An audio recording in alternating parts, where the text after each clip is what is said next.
All right, welcome to the Two Sons podcast. Happy Thursday, everybody. Yeah. It's been a couple of weeks. I'm very sorry. I am knee-deep in my busiest time of year for the playoffs. I have a couple of rough weeks left, and then things will lighten up. And then you've been traveling quite a bit, and you're back to work. I'm back to work. I have a job again, folks. So how much different is being a father when you have responsibilities versus when you don't have responsibilities? You know what? It's actually still going great.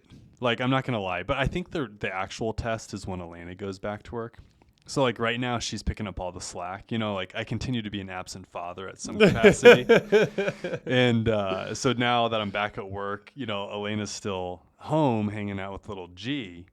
For anybody who doesn't know, I had a kid recently, which is cool. And I've been on paternity leave, which has been dope.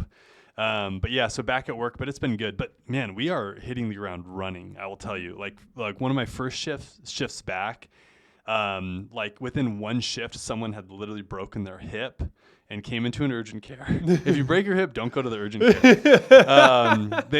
Another person, same shift, had broken their back. If you broke your back, don't come to the urgent care. And then sprinkled in with some other stuff, like a giant abscess drainage. Little Dr. Pimple Popper action. Very much so. And, like, just copious amounts. And then, like, sutures all in one shift. And I'm just like, dang, like, we are back in the mix. And trial by fire, man. Oh, yeah. You know, you just got to wake up and just kind of do it. So, but it's been good, man. It's been good. I'll say, like, I was optimistic that it would be good for you. Don't get me wrong, I agree with the Elena part, but that's where, like, because you guys both have good jobs, you'll be able to get childcare and the things that you need, and and then hopefully your parents come to town at some point. Dude, yeah, our parents have been so helpful. It's been awesome. Mm-hmm. Yeah. So that said, like, I will say that your previous job, Luke used to be in primary care for a while, and it was so much more time consuming because of the charting. And Luke's just genuinely a good dude, and he just, like, pours his heart and soul into his patients and all that stuff. And, like, when he was doing that, like, I think that would have been really hard. Oh, I think it would have been so hard. Like, because it just, like, and so I do think that the type of job you have now makes it a lot more doable. It's so much better. Yeah, put my time in and then come out and then hang out with, you know, you and little G and Elena. And all of our What's friends, cool is, like, right now our wives are, like, 2 rooms down just hanging out, you know, with our dogs and, like, the house is a total.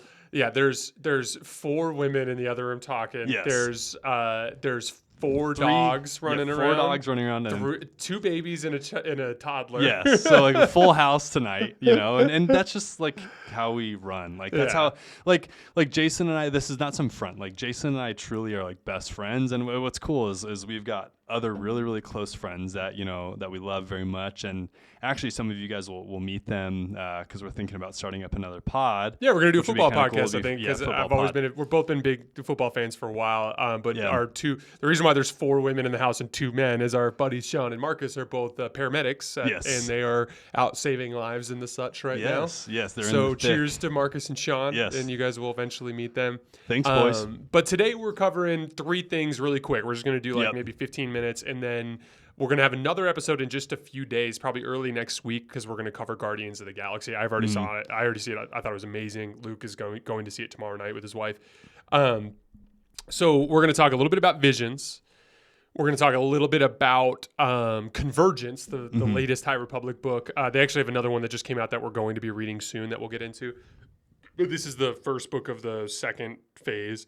And then I also read a very interesting article with a very interesting quote involving Grand Admiral Thrawn that I want to run by you at the end, okay? Yeah, hit me at the end. So it's so funny because I had the exact same experience last year. But, like, when Visions came out, I'm like, hey, Star Wars content, need to check it out. Sure.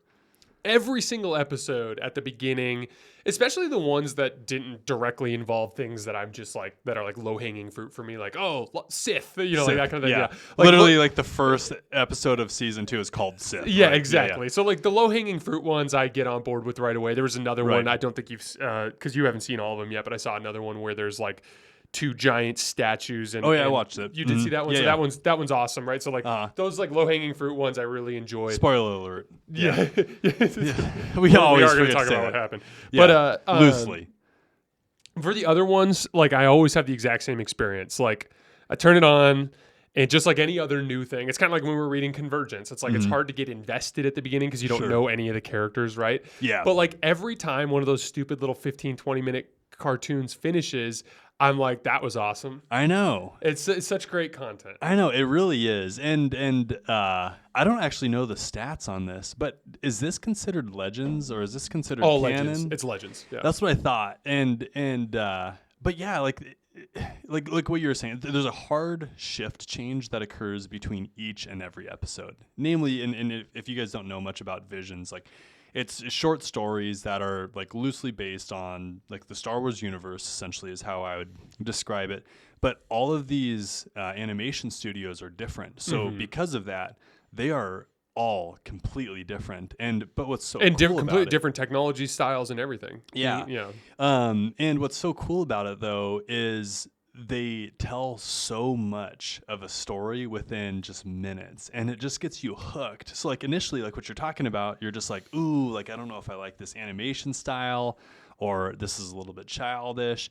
And then 5 minutes go by and you're like, oh, well, actually I kind of care about this. Like there's two of them that like really jumped out to me, and one of them was called Sith. That was the probably, first one, right? That was the first one. That was probably my favorite, namely because the antagonists and the protagonists are incredibly interesting, I think. And not to give too much away, it dives deep into... Luke, when people click on our podcast, okay, I'll give it they're away. expecting spoilers. Okay. You can give it all away. All right, I'll give it read all. the script I'll if you tell want. It's really cool because it multiple of these visions in season 2, like they dive deep into the grayness between good and evil. Oh, absolutely. Right? And for example, with Sith, it starts out like extremely abstract, and then as the episode goes on, it becomes more and more concrete, which is kind of cool. It's like it's a really neat like stylish like just little flair that they put into it. And it ends with the antagonist essentially defeating some guy who called himself her master, and he was definitely of the Sith. Well, she was a former apprentice who clearly like basically abandoned him. Yeah, and she essentially, from what I gathered, used some of the good and some of the darkness in order to defeat him. And then in typical Sith fashion, he goes like, "Your training is complete. Now you're the master," which he essentially gets killed by her. And then just typical Sith, he's just like, "You kicked my ass, thank you." Like, well, he's clearly like an old-fashioned Bane lineage Sith. Like, you're my apprentice. Your job is to defeat me. The only real difference is like any real Sith would have been like, oh, like you don't want to train under me anymore. You get to die now. Like that. No, it's cool. Thing. Yeah, but that one was a super interesting animation style too, because it was incredibly detailed while at the same time being incredibly abstract. It was, yeah. Like there was so much that your brain had to put together, but then yet there's still so much detail, and like some of the background would just be like loose shapes and colors, and then other parts of it, like the actual characters themselves, were like incredibly detailed. So it was just like a really interesting I don't know, like your palate just like I know what you mean. Way like you just like felt all the senses when you're like watching it. Right? Oh, absolutely. It was like super cool. And then Screecher's Reach. You know what else I thought real quickly about that one too is it reminds me of in the original High Republic trilogy that we read, how like each Jedi kind of has like their own unique connection to the Force. Like for the blonde chick, her thing was like the music. Right. Yeah. Right. So like she would hear the Force was like a song to her. Like And so for this particular girl, like the Force for her was like color. It was color. What I mean, which is really cool. But yeah, I like how you talked about how they tell such a like detailed story in a short period of time. And like I think about it from this perspective, like because one with the 2 statues, I think was 20 minutes, like on the dot. A little bit longer. And like I think that's the way Disney approached these studios, is like, look, they can't be longer than 20 minutes. Yeah. But you've got 8 months to do this. You know what I mean? So like, I just imagine them going to painstaking detail, script writing, like changing, tweaking, make it like just, and so the result is this remarkably efficient storytelling. Yes. And the example that I'd use is the one with the 2 sisters who end up conquering that little imperial refinery that's like stealing their water. Yeah. Like at the beginning of the episode, you know nothing, and they use like a vision from the little sister to like tell you the story of what happened to their mother.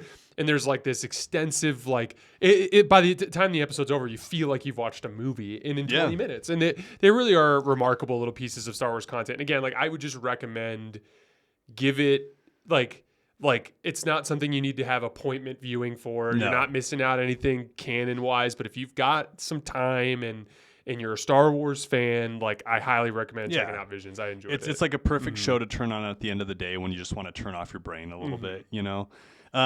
Screecher's Reach, though, I do want to chat about that really quick. That was a really dope episode because it contrasted so heavily with all the other episodes. Oh, yeah. Right? And what was neat about Scribbly. It was very scribbly.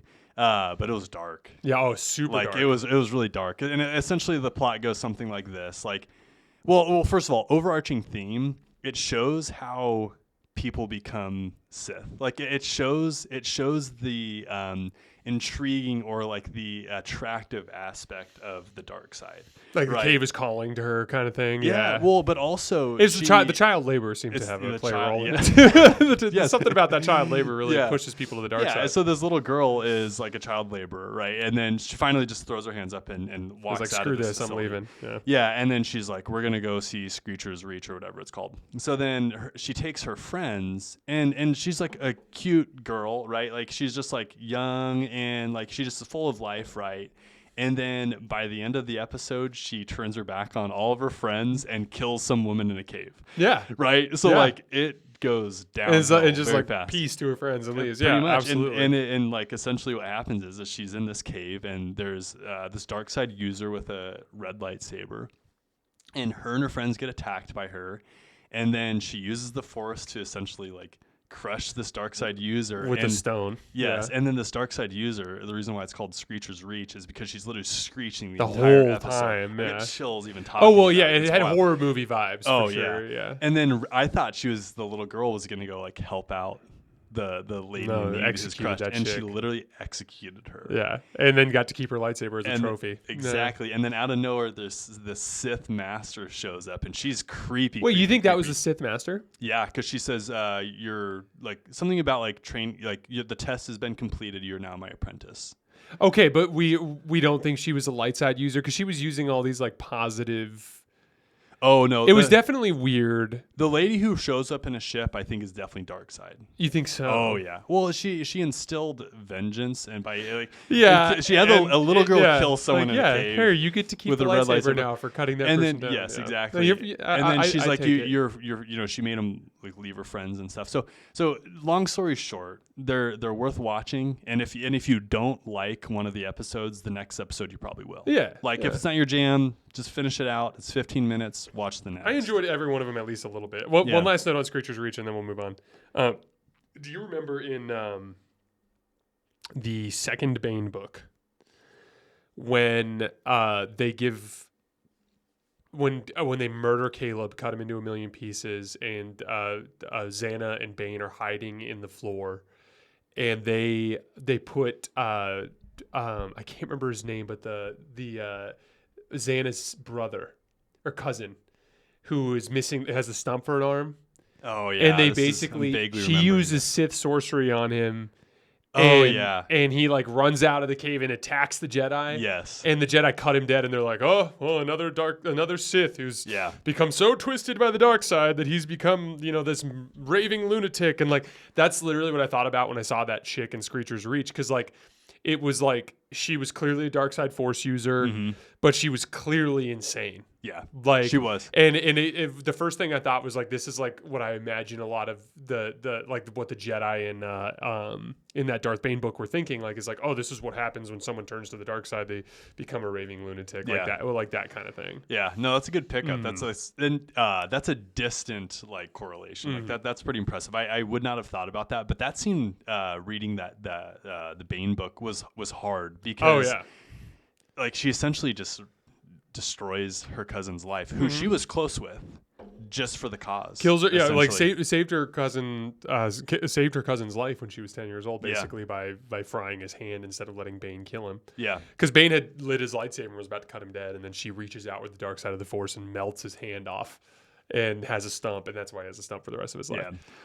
So let's move on to Convergence. So we're not going to spend too long on this. Like Luke and I are going to read every single Star Wars book. We will go into more depth on books that are a little bit more related to live action content. Yeah. So like we went all in on Thrawn because it's related to live action. Like when we do the Sith books, we'll go all in because they're way related to the main core plot. Exactly. These books are telling the story of what happened hundreds of years before Phase 1. Hundreds of years before the Phantom Menace, but also we did the original 3 High Republic books, which are all in surrounding like the height of the Jedi Order and this rising Raider threat called the Nihil, and it basically ends with this huge cliffhanger, which is like the space station they built in the outer room, the Starlight Beacon, has been dragged down into a planet. A lot of people have died, and Marchion Ro, the head of the Nihil, has dispatched these like force-sucking tiger things into like the ship monsters, that straight up like imagine like Indiana Jones when all their faces melt. Like that's kind of like basically all these Jedi crumple into dust when they come within 15 feet of this thing. Do you remember like Death Eaters from Harry Potter? I'm not a Harry Potter guy. Okay, never mind. We won't go into that. But I think I'm going to get into Harry Potter because of the new show. And apparently there's this Harry Potter video game that everyone likes. Oh, yeah. I think it's time. But like essentially like these monsters, we'll call them, if they're close enough to a light side user, they literally just suck them of everything. Yeah. Like and for a while they don't know what they are. And they never really figure it out. But they'd go up on these like powerful Jedi who would go off into the space station in order to like defeat these monsters that they didn't know what they were. And then they'd roll up on the Jedi and they'd call them husks. Oh yeah, they did. Yeah, it would just be like skin. And then if you would like touch a husk, it would just disintegrate into dust. Yeah, so, it's insane. Yeah, it's super super cool. But yeah, so that's a really cool storyline. Convergence is like 150 years prior to that. Yeah, so the cliffhanger, they just go backwards. Like we will. Oh, yeah. This November is the next book that takes place after the Phase 1 book. So like we will have an answer to that in this calendar year, but for now we're going back. Yeah, for now we're going back. And then so in this era of Star Wars, technology really isn't honed in compared to like what we're used to as Star Wars. And the setting for this book, I think, is the most interesting part of the book. So the setting is 2 planets at war that have been at war for years and years and years and years. And Irem and Arano. Yes, and they essentially are described as like a gravitational anomaly because people don't really understand how it works, but these 2 planets are essentially interlinked with each other. And they share a moon. And they share one moon somehow, which is really cool. And what's also really neat is there's all this debris between the 2 planets. Debris also consisting not only of like spaceship parts, but also like human body parts. Yeah, because they've just been at war forever. Yeah, it's like there's one part where they're talking about how they're like flying through this area. Like a leg or whatever. Yeah, like a body part like glances off like the windshield of one of the starships. But anyways, long story short, these 2 planets are at war. And essentially, it's a love story. So there's a prince of one planet and then a princess of the other. And essentially, it's a love story about how they essentially meet. Very Shakespeare. It's very Shakespearean. They essentially meet and then they put their forces together in order to try and bring both of their worlds together. Yeah. But it's really cool. Yeah. Like it's overall a really good book, I'd say. Definitely worth the read. Mm-hmm. I enjoyed it. It was one of those books that once you kind of got invested in the characters, you enjoyed. The plot was interesting. We're not going to dive into the weeds of the plot. They're basically, in my opinion, so moving forward into the next book, this Irem and Arano, it kind of is the setting of the next book, allegedly, from what I've heard. So like that, I think it's an important book for setting the stage with that. And the tentative piece at the end is like, at the wedding, there's this massive conflict. Like there's 1 million bounty hunters attacking. Like it's just total chaos, right? Absolute chaos. But everything ends up fine. And they're married. But like this guy who causes all these problems, which is the Chancellor's son, this guy named Axel, is in league with someone called the Mother. And the Mother had just finished construction on a ship that she calls the Gaze Electric. Now, why that matters is because the Nihil are run by Marchion Ro. And Marchion Ro flies the Gaze Electric, a ship he inherited from his father. So I don't know if the father's Axel. I don't know, which probably is not because we're 150 years in the past, or if it's a descendant of Axel, or if it's a descendant of the Mother. I have no idea what the situation is, but clearly the big link And I'm assuming in the next book and the one more that we'll read before November, they're going to build this out, and I'm excited to find out. But like, they did not use the phrase Nile. No. But the mother is clearly trying to mess shit up. Like, she's clearly like a malcontent of some kind. Mm-hmm. And she's involved in a piece of equipment that becomes very valuable to the Nile.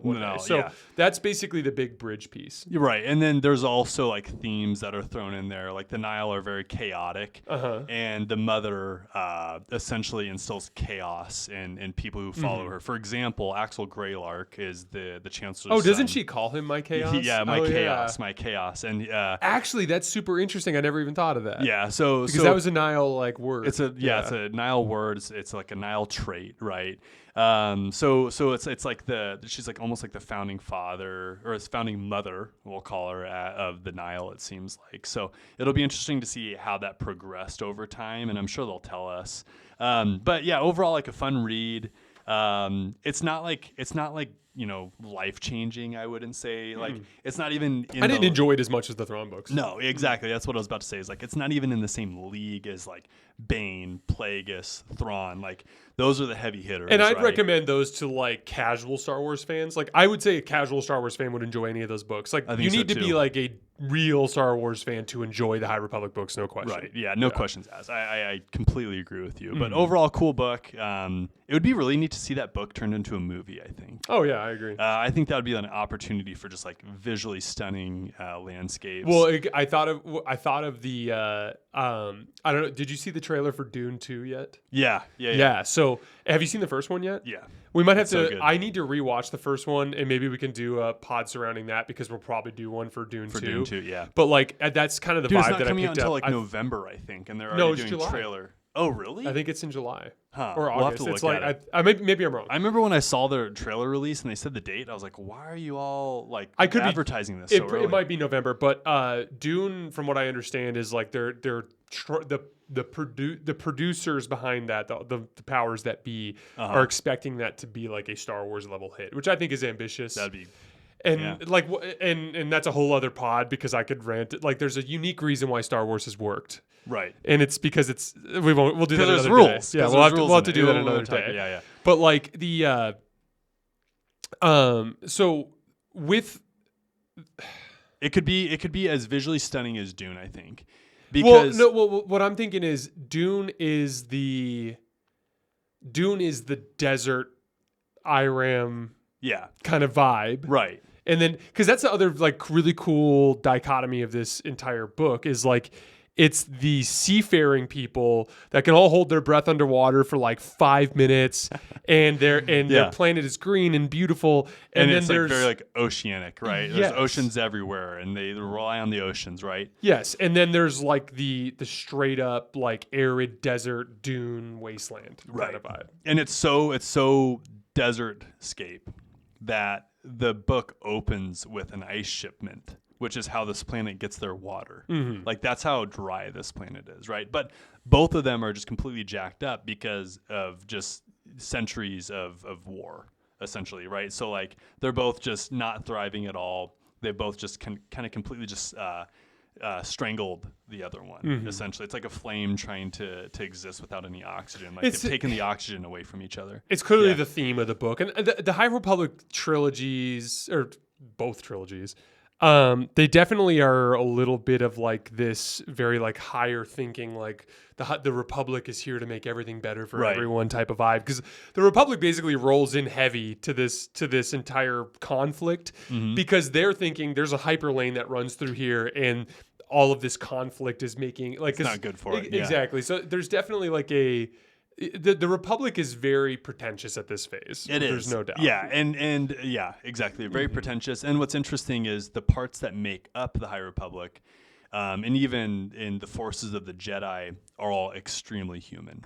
Like each one of them has their own doubts. Each one of them has things that they know that they need to work on. Casually, Elzar Man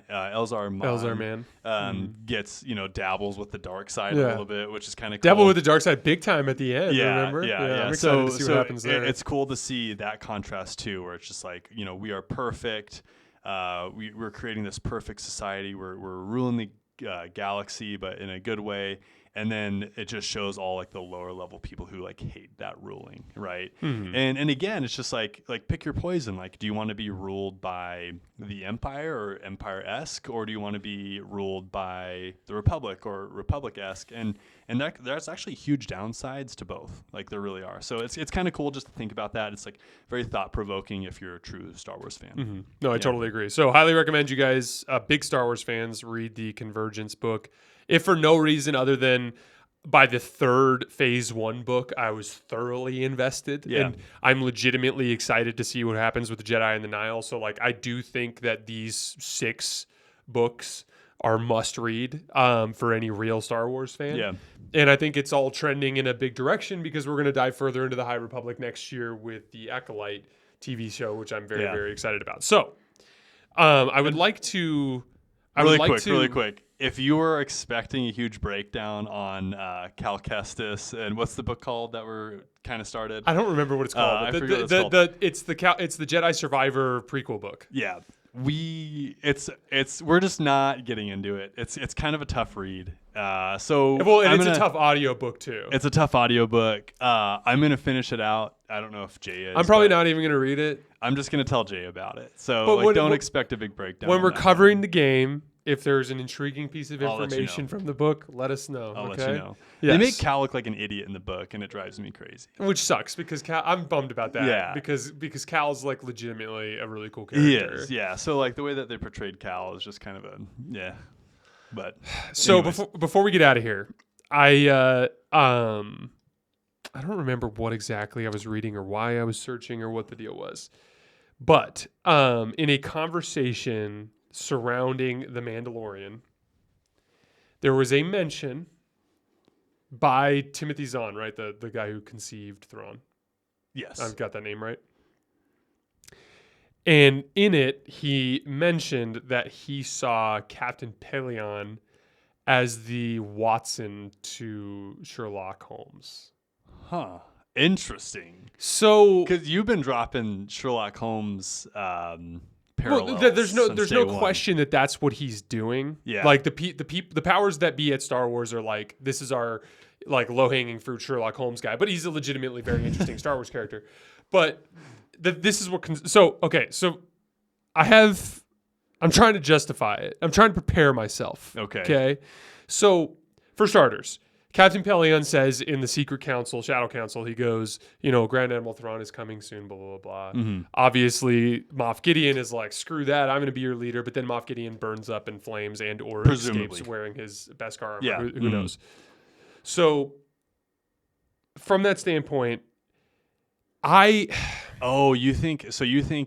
think that Thrawn is going to end up working for the Imperial Remnant. I think that's I'm trying to I'm trying to prepare for it as a possibility. Yeah, I see what you're doing. Break down the link right there. So just like the Sherlock Holmes link and could you tell our viewers like kind of what you mean by that, like what okay. Picture? So yeah. in Sherlock, if you've ever seen the Sherlock Holmes shows, which there's the movies with Robert Downey Jr. Those are excellent. Yeah. There's the TV series with Benedict Cumberbatch is fantastic. It's like literally one of my favorite. I've seen it twice. My wife and I really enjoyed that.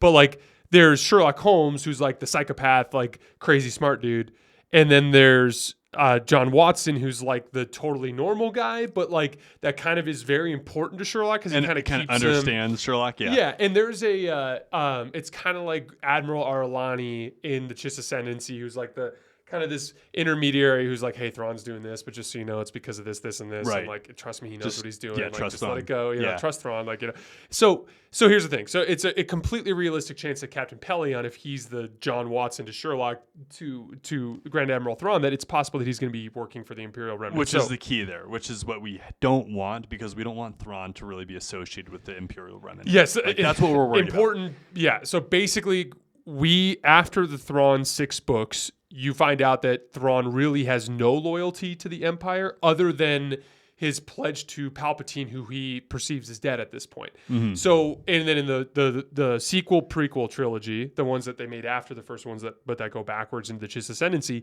he is incredibly loyal to the Chiss Ascendancy. Right. And he's a genuinely benevolent person. He is, and he's loyal to the idea of order order helps decrease loss, and that's why he's cool with the Empire existing in a lot of cases, because he believes that like that's the best shot for the galaxy to have, at least, you know, in that small arena or for that small time period where like order, he wants things to be orderly almost so like loss is mitigated, but then he's slowly kind of realizing like Palpatine's kind of a crazy person and is creating this Death Star, and he doesn't agree with the Death Star plan.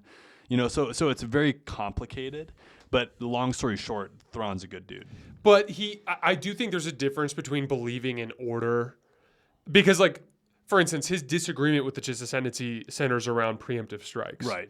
So like, I understand like him thinking like, hey, like if we kill this person early, then we don't have this big problem. Like that's like kind of where I see the ruthless kind of order thing.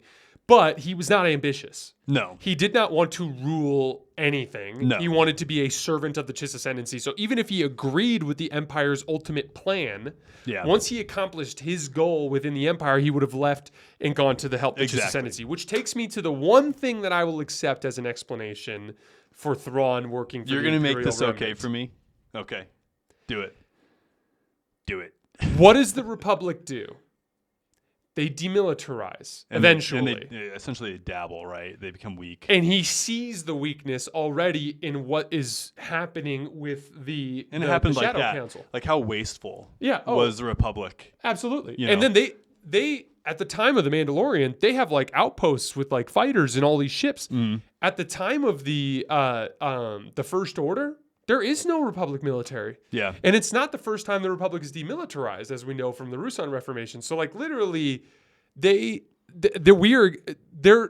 could look at that situation and essentially be like, I'm terrified of the Grisk. I don't believe the Chiss Ascendancy can protect itself, because not only do they have the preemptive strike things and all the politics stuff that was being laid out in the book, but also what we learned from the second Thrawn book, the one with Darth Vader, there was a Chiss ship with the Grisk. Yeah. So like the Chiss Ascendancy, for all we know, could be in shambles. Fractured, yeah. They called it a civil war. Exactly. Yeah. And so Thrawn might be looking at this like, I need a military. Yeah. So that I can unleash it on the Grisk. My best bet to obtain that military is to play puppet master with all these Imperial remnants. Act like we care about, the universe that we know, even though he's worried about the chaos. Exactly. And yeah, okay. So if they break that down, I will allow it. If it's anything else, and if it's anything involving Thrawn's ambition... Jason just stares into the camera. If it's anything else... But if it's anything else, I'm out. Yeah, no, dude, I love that take. If it's anything ambitious, I'm definitely out. Right. And before anybody says, well, Thrawn was ambitious, he became, admiral and all this stuff. It's like Thrawn just knew that he was the best guy for that chair. So he went and sat in that chair. Yeah. All right. It's not because he wanted to be in the chair. It's because he literally was the best guy for the chair and he knew it. And that's why he sat there, and that's why he dominated in every single instance that he wanted to dominate. So it's I agree. Like Thrawn looks ambitious on paper, but really he's not. He just wants things to be okay for the Chiss, essentially. Yeah, dude, that's a great take. So, but what was your initial takeaway when I said that specific news quote about? Oh, I was just worried. I thought you immediately experienced the worry that I felt. Probably. Yes, no, I just thought that they were just gonna throw Thrawn into the mix as a name that we knew, right? And they're like, oh, like Star Wars fans know Thrawn, right? Like they'll love to see Thrawn inside of a live action, and just for us to just accept whatever Thrawn is, which is the root of all evil for Disney. It is, which is totally like right. When I make a decision based on, and what ends up happening is we talk about this all the time, but it's like Kathleen Kennedy just handing like shit ingredients to their like lead chefs and being like, make something delicious. It's like that's what happened with Obi-Wan Kenobi. It's like I've got Ewan McGregor, and I've got Hayden Christensen. They've signed deals, 6 episodes for $1 million a piece. Make it work. Yep. Like I want lightsaber battle between Darth Vader and Obi-Wan Kenobi. Make it happen. Make it happen. It's like, but they're like, miss, they haven't seen it. What? No, just make it happen. Like, no, like that's and they what did a good job. Yeah. And they did a good job. So they did great, but it's difficult. And what you're saying is like let's just hope that that's not the reason why they. Yeah. There's like certain levels of things, you know, and envision like, oh, this is this is kind of a sad example, but like envision like a parent giving their kid like a toy that they think they're just gonna like love, and the kid just being like, thanks, I don't love this. Like let's say a kid was like, I want an iPod, and then the kid is given like some knockoff thing, and like the kid's just like, great, thanks. You know, and that's kind of like what I felt like with like some of the Disney stuff. It's like, oh my gosh, like they're gonna love it. Like Thrawn's back, and then they give us Thrawn, and we're like, oh, thanks, that's not Thrawn. Like if he's just a dick for no reason. Like I'm really curious. Like I'm excited. Like I trust Favreau and I trust Filoni. I do too. And right there, that calms me down a certain amount. And even Timothy Zahn would be like, "Yo, what the heck? Like, why didn't you tell me this before I wrote the books?" Or like, or like, and more importantly, no, you're right. More important. Okay. Last thought. Okay. It is possible that they deliberately from the beginning fed Timothy Zahn like, hey dude, we want you to reboot Thrawn. He was a successful character in Rebels. Mm-hmm. So what we'd like for you to do, and by the way, Thrawn the books came first. They did. Okay, that's an important detail. That is. It's possible that they handed Timothy Zahn like some rules. Like, hey, like you can do whatever you want, but like these are the notes we need to hit. And one of them very well may have been, we need him to be benevolent. Yeah. And also, Sherlock Holmes is benevolent. Very much so. So they might literally look at the long-term health of that character as a cash cow, because there will be a show called Thrawn in all likelihood. It's very possible that they look at that and think our best bet is to have it be a benevolent character and have that be a plan all along. I would hope so. And so from that standpoint, I would hope they have a plan for it. And I would imagine that Filoni and Favreau are going to execute that plan very well. I think so too. Dude, envision a world where Thrawn is a household name just like Darth Vader. That would be dope. That would be incredible. He is for me. Yes, he is. Yeah, at the Tim Thrawnites. At the Tim Huffaker house, it is a household name. No, but like honestly, like how cool would that be if that was just like a spoken name that people knew about, just like people know Anakin Skywalker, Luke Skywalker, Darth Vader, Palpatine. Everyone knows Palpatine still, right? So like Ahsoka's getting there. Ahsoka's getting there. She's getting there. For sure. Ahsoka's getting there.